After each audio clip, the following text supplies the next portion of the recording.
What precisely is your fear from today onwards? Peter, what we're worried about is that as of today, 1 million workers have been cut off the wage subsidy that was JobKeeper.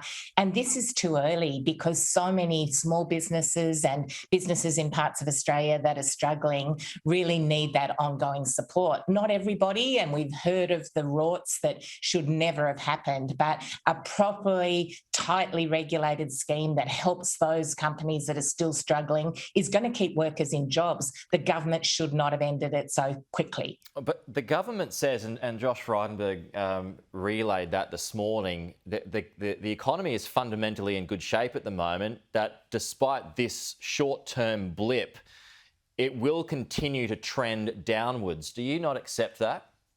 No, I don't. I don't think you can describe an economy in good shape where you've got nearly 13% of young people unemployed, 5.8% of people overall unemployed. You've got more than half of the industries that have not recovered back to where they were pre-COVID. So it's really uneven. For some people, there is a recovery, but for many people, and it's mainly low-income workers and people in regional parts of Australia, there is not a recovery yet in place. And we still haven't got through this pandemic. You just look at what's been happening in Brisbane in the last couple of days. So really the government is saying they're picking winners. They're saying, well, it's okay for some, and they're abandoning many, many thousands of workers and the small businesses they work in. The other thing, Peter, is that it's not just jobs that are going to be lost. The other impact of JobKeeper stopping is people are going to lose hours, shifts and pay. So as well as people being unemployed, we're going to see a growth in underemployment as well. But you can't keep money going out forever. That's right, but that's why it needs to be tightly targeted. I mean, how is it that the government hasn't demanded that money back from the likes of Solomon Lew and Jerry Harvey? I mean, that is disgraceful. We don't want money that's lining the pockets of CEOs or company owners or even shareholders. It's got to be really tightly targeted. It's got to hit the businesses that are still struggling, those regional communities. You think of the industries that are doing it tough. It's hospitality, tourism, aviation, parts of manufacturing and retail and arts and education. That's where it needs to go. Those workers need that support. The businesses that they work in need that support as well. Can it not be argued, though, that those business owners did employ thousands of people and kept people in jobs through the pandemic? Absolutely. And of course, putting in place the JobKeeper, the wage scheme, was something that we argued for fast and the government was reluctant to do, but credit that they did do it. But we can't pretend that everything's back to normal because that's just not the truth. And it's important that we have a recovery that's a fair one. I mean, I think of the people watching this morning who are wondering if they're going to have a job this week because they know how important that JobKeeper subsidy was to the people that they were working for.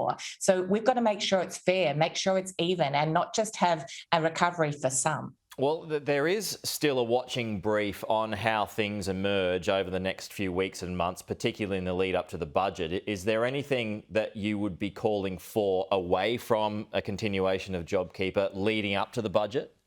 Yeah, there is other important measures the government could do as well. Of course, we're seeing in a few days the dramatic slashing of JobSeeker, the removal of that subsidy that was the coronavirus supplement, and people are going to be who are out of work are going to be trying to live on $44 a day. That is a disgraceful amount of money. It will plunge people into poverty. So that's another measure that the government needs to put in place, a fair payment to people so they can live and pay for their kids' food and their housing. But the other things, of course, is job support and job creation.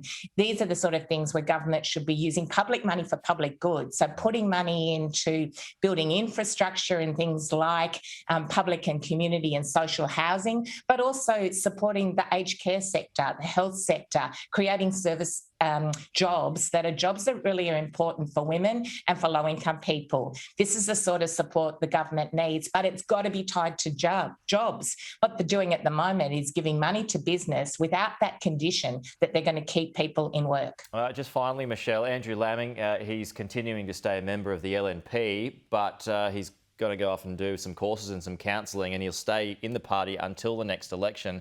What do you make of the response from the government after those allegations emerged?